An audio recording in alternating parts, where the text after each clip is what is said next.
Assalamualaikum warahmatullahi wabarakatuh. Apa kabar semuanya sobat dimanapun Anda berada? Kita ketemu lagi di channel Jumpa Hamzah. Dan seperti biasa saya ucapkan terima kasih bagi Anda yang baru bergabung dan menemukan channel ini. Dalam satuan dunia pendidikan di Indonesia, tentu kita tidak bisa melepaskan dari yang namanya dua sosok ini. Yang pertama adalah guru, kemudian yang kedua adalah dosen. Ya, guru dan dosen itu merupakan profesi yang sangat mulia, profesi yang sangat agung, dan profesi yang tentunya sangat teladan. Karena mereka berdua itu adalah orang yang mengajarkan ilmu, kemudian mereka mengajarkan pengalaman, dan juga mereka juga membimbing dalam karir serta pendidikan kita. Tanpa adanya seorang guru ataupun dosen, tentu kita tidak bisa membaca, menulis, dan tentunya tidak bisa jadi seperti yang sekarang ini. Ya, kalau guru tentunya tugasnya adalah mengajar, kemudian mereka membimbing, mendidik. Tetapi kalau dosen ini agak berbeda dengan guru, karena secara secara kinerja ataupun secara fungsional dosen ini tuntutannya berbeda, karena dosen itu ada tridharma yang harus dia lakukan. Dharma yang pertama adalah tentunya mengajar, dharma yang kedua itu adalah mendidik ataupun meneliti. Kemudian dharma yang ketiga adalah pengabdian kepada masyarakat.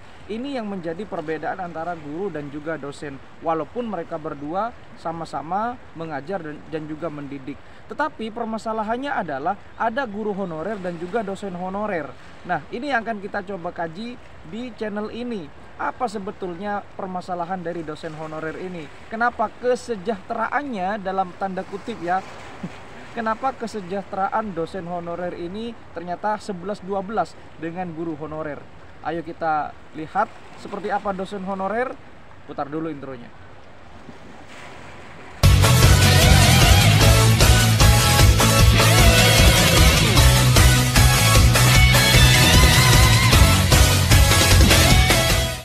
Kalau kita membaca atau mendengar kata honorer, tentu ini erat kaitannya dengan sebuah profesi, di mana profesi tersebut dibayar berdasarkan jam, kemudian dibayar berdasarkan berapa jumlah dia mengajar. Ataupun ada beberapa profesi juga sih yang juga sebutannya honorer. Memang agak begitu miris ya kalau kita mendengar istilah honorer, karena ini sekali lagi sangat identik dengan penghasilan yang sangat kecil dan juga hitung-hitungannya jauh di bawah upah minimum rata-rata.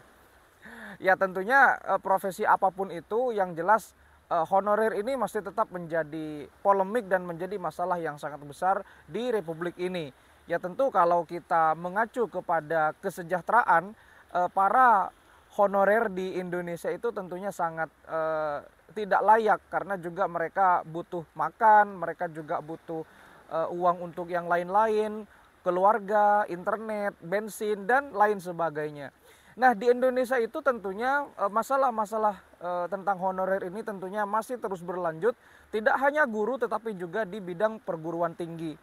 Ya, guru itu merupakan profesi yang sangat mulia, profesi yang sangat agung. Tentu kalau Anda berstatus sebagai pegawai negeri sipil ataupun sebagai P3K yang baru saja dilantik, tentu Anda sudah menjadi orang yang luar biasa, karena Anda sudah akan lebih semangat lagi dalam mengabdi kepada negara. Karena secara kesejahteraan tentu Anda yang berstatus sebagai ASN akan lebih baik dan lebih sejahtera dalam masalah income atau pendapatan. Berbeda lagi dengan saudara-saudara kita yang tentunya masih belum jelas kesejahteraannya. Dalam hal ini adalah jenjang karirnya.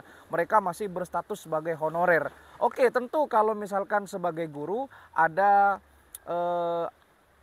istilahnya itu ada potensi untuk diangkat menjadi sebagai ASN. Tentu sangat diprioritaskan ya untuk guru honorer itu menjadi ASN. Salah satunya adalah dengan menjadi P3K. Berbeda halnya dengan seorang dosen, di mana dosen ini masih belum jelas apakah dosen ini di depan atau di waktu-waktu yang akan datang akan ada P3K, perekrutan dosen atau bagaimana, itu masih belum jelas. Ya tentunya secara job description antara guru dengan dosen ini ya agak mirip sih, agak mirip, karena keduanya itu sama-sama mengajar, sama-sama mendidik. Ya, guru adalah seorang pendidik yang ada di satuan sekolah dasar hingga menengah. Kemudian kalau dosen adalah pendidik yang profesional, kemudian bisa juga disebut dengan ilmuwan karena memang dosen ini secara grade atau secara tingkatannya itu lebih besar daripada guru. Dalam tanda kutip dosen itu minimal harus S2 dan guru itu boleh dari S1. Bahkan dulu-dulunya guru itu masih di tingkatan diploma, ya. Itu menurut kebijakan peraturan pemerintah nomor 2 tahun 2005 kalau tidak salah. Sehingga dalam hal ini dosen itu lebih diharapkan mampu mencetak generasi-generasi unggul, ya. Walaupun dosen ini adalah seorang yang mengajar di lingkungan perguruan tinggi, tentu dosen ini juga nasibnya kalau honorer ini 11-12 dengan guru honorer. Saya tidak akan membahas tentang dosen yang sudah berstatus ASN ataupun PNS. Di sini fokusnya adalah skopnya, kita pembahasannya adalah kesejahteraan dosen honorer ini yang ternyata 11-12 dari guru honorer. Kita banyak mendengar kabar atau melihat berita bahwa ada guru honorer yang gajinya mohon maaf di bawah rata-rata, ya, gaji UMR. Ada yang 800.000, ada yang 500.000, bahkan ada yang 300.000. Itu pun masih dirapel 1-2 bulan atau bahkan 3 bulan sekali gajinya. Apakah ini tidak terjadi di lingkungan dosen? Tentu saja terjadi juga. Tetapi memang karena perhitungan atau jumlah dosen dan guru di Indonesia itu lebih banyak guru, ya tentu gaungnya atau permasalahan-permasalahan yang selalu disodorkan kepada publik, ke media, lebih banyak guru. Tetapi dosen itu juga sama seperti itu. Dosen itu juga sama berstatus sebagai dosen honorer. Sekedar informasi saja, jadi dosen itu sebetulnya adalah dari bahasa Belanda, tentu ejaannya adalah DOSENT yang dieja menjadi dosen. Dosen itu dalam bahasa Belanda berarti guru. Kemudian kata ini diserap ke dalam Kamus Besar Bahasa Indonesia sehingga menjadi dosen. Seolah-olah dosen itu lebih sejahtera dari guru, seolah-olah, ya. Tetapi itu hanya kamuflase saja, di mana banyak sekali dosen yang tentunya, mohon maaf sekali lagi, pendapatan atau income-nya ternyata tidak lebih besar dari UMR. Tidak lebih besar dari seorang karyawan swasta, walaupun dosen ini berstatus sebagai doktor sekalipun. Nah, puncak karir seorang dosen itu bisa dikatakan tidak mirip dengan seorang guru, karena ya guru juga ada sertifikasinya, begitu juga dengan seorang dosen. Tetapi dosen ini karirnya kan ada step-stepnya. Biasanya dimulai dari asisten ahli, kemudian ada asisten ahli 200. Kalau misalkan nilai kum atau nilai kumulatifnya itu biasanya kalau asisten ahli 150, kemudian yang terbaru ada asisten ahli 200, kemudian setelah itu lanjut lektor, ada lektor kepala, kemudian puncak karir dari seorang dosen atau seorang pendidik di lingkungan perguruan tinggi adalah seorang guru besar atau disebut dengan profesor. Itu pun nanti masih ada tahap-tahapnya, itu tidak segampang itu, ya. Jadi itu disebut dengan karir akademik atau jenjang akademik seorang dosen. Ya tentu sih diharapkan dengan dosen melakukan hal itu juga berimbas kepada pendapatan yang akan diterimanya di kemudian hari, dan juga ada tunjangan-tunjangan yang akan diberikan universitas, baik universitas swasta maupun negeri. Tetapi itu bergantung kepada yang bersangkutan. Kalau misalkan ada yang cepat, itu berarti dosennya sangat produktif. Ada yang lambat, berarti dosennya masih ada urusan-urusan di luar kampus seperti berbisnis, seperti berdagang dan lain sebagainya. Karena memang pendapatan dosen honorer ini juga 11-12 dengan guru honorer. Nah, sebetulnya apa sih yang menjadi persamaan yang sangat mencolok antara dosen honorer dengan guru honorer? Jadi begini, guru honorer itu kan ngajarnya dihitung per jam, ya. Dihitung per jam, tergantung jam ngajarnya berapa. Jam ngajarnya misalkan kalau sudah sertifikasi harus 24 jam. Berarti kalau 24 jam itu dari hari Senin sampai hari Sabtu nggak ada libur, hanya hari Minggu yang libur.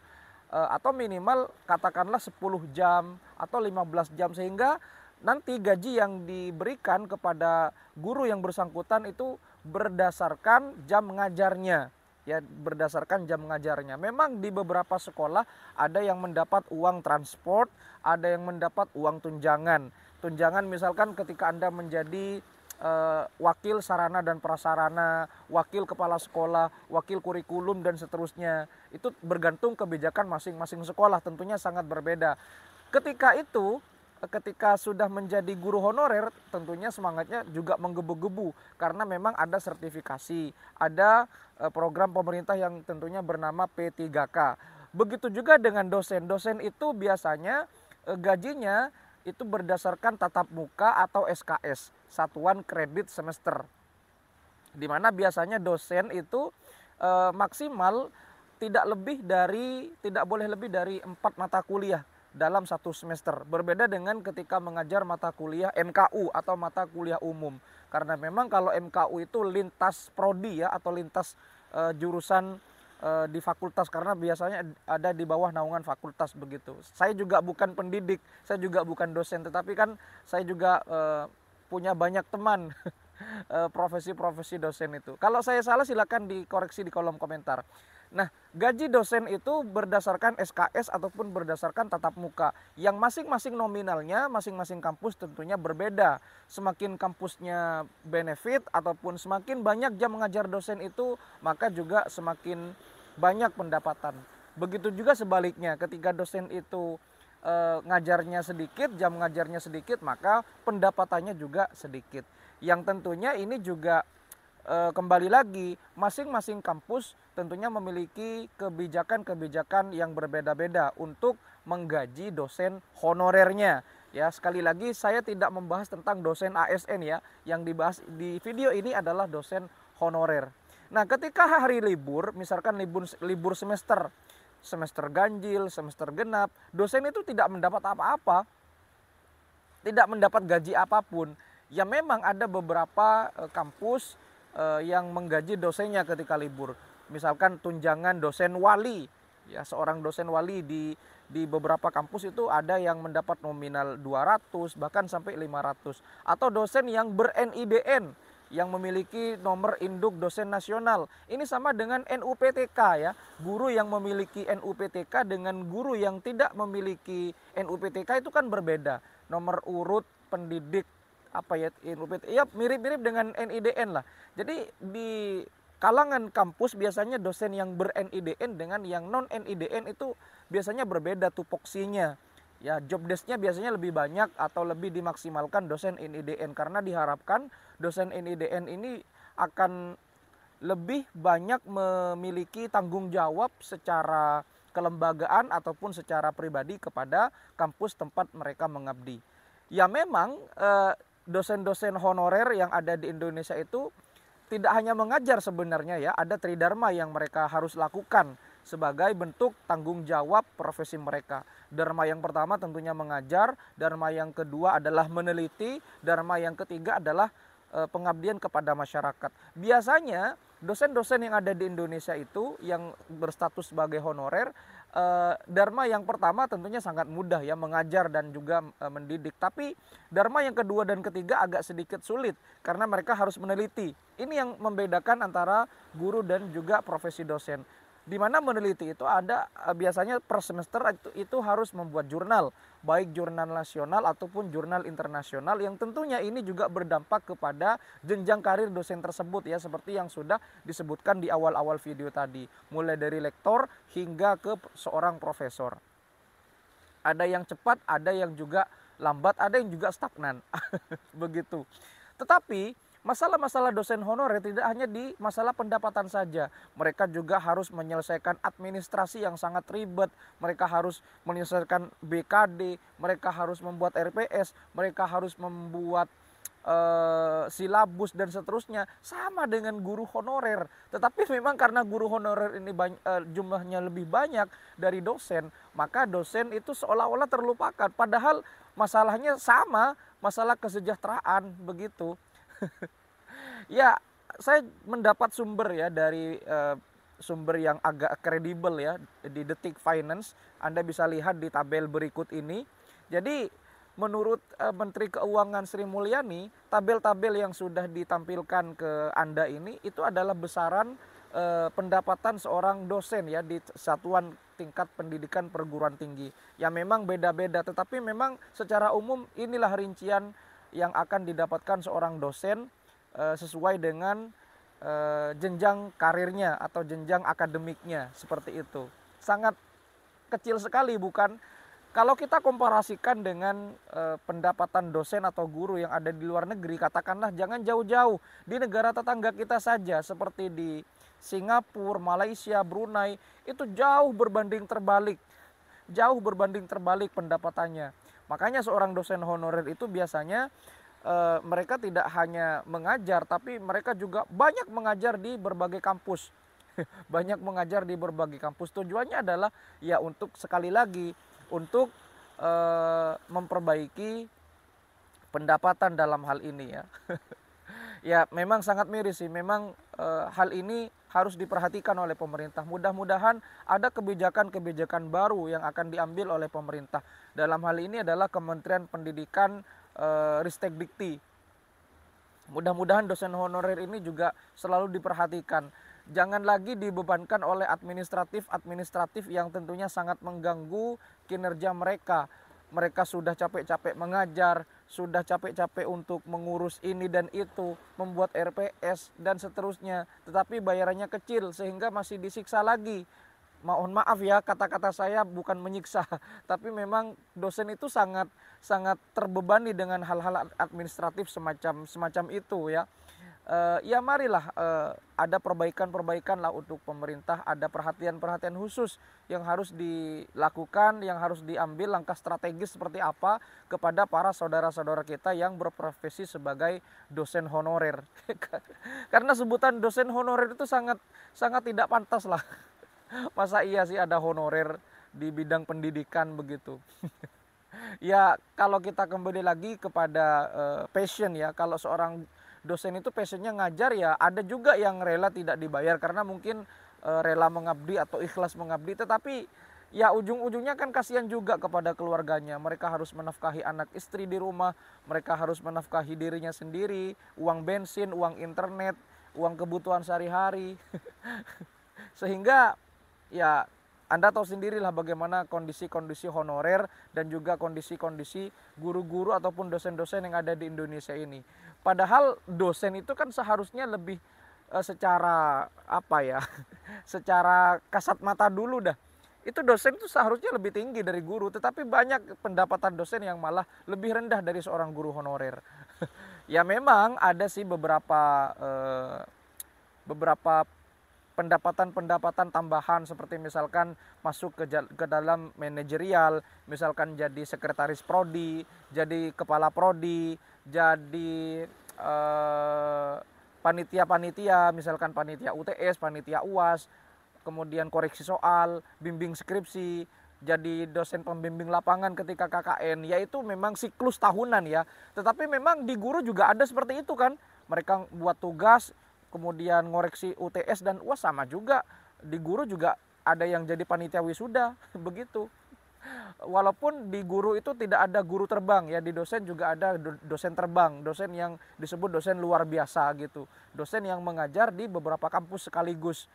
Ada juga dosen tamu, ada juga dosen profesional, yang mana dosen profesional itu biasanya didatangkan dari tokoh-tokoh tertentu ya. Ada yang dari luar negeri, ada yang dari nasional. Ya seperti itulah kira-kira polemik-polemik yang tentunya bisa saya sharing di video ini secara singkat, secara garis besar. Walaupun ada juga berbagai macam polemik-polemik atau permasalahan dosen honorer di Indonesia yang tidak bisa saya sebutkan satu persatu. Tetapi mudah-mudahan ini mewakili saudara-saudara kita yang berprofesi sebagai dosen. Ya mudah-mudahan ada secercah harapan bagi para pendidik kita yang berstatus sebagai dosen honorer. Mudah-mudahan pemerintah mengambil langkah yang strategis, minimal pemerintah itu meningkatkanlah setidaknya. Misalkan ya dosen NIDN itu harus ada upah minimumnya. Misalkan nih 500.000 saja, nggak usah banyak-banyak. Yang nggak usah banyak-banyak itu. Sudah itu ditetapkan itu. Jadi yang non NIDN agar lebih berpotensi lagi, agar lebih bersemangat lagi. Atau minimal gini, dosen yang memiliki jabatan fungsional itu harus memiliki pendapatan yang lebih. Agar kenapa? Ya agar yang non jabatan fungsional lebih semangat lagi untuk mengurusnya. Sehingga kan ini lebih bersemangat lagi untuk mereka berpartisipasi atau melakukan sebuah riset atau penelitian. Karena kan kalau pendapatan dosen honorer ini banyak, ya itu kan akan berbanding lurus dengan kinerja yang dilakukan oleh dosen tersebut. Sekali lagi, saya tidak menyinggung dosen PNS ya, dosen PNS sudah aman, sudah ada di zona nyamannya. Ya kembali lagi kebijakan masing-masing kampus kan juga berbeda. Tetapi ketika pemerintah membuat peraturan, mungkin ini akan membawa angin segar kepada saudara-saudara kita yang berprofesi sebagai dosen honorer. Mohon maaf kalau ada kata-kata salah, mohon maaf kalau ada kalimat-kalimat yang kurang tepat. Silakan dikoreksi dan dikomentari di kolom komentar. Kita jumpa lagi di video berikutnya. Wassalamualaikum warahmatullahi wabarakatuh.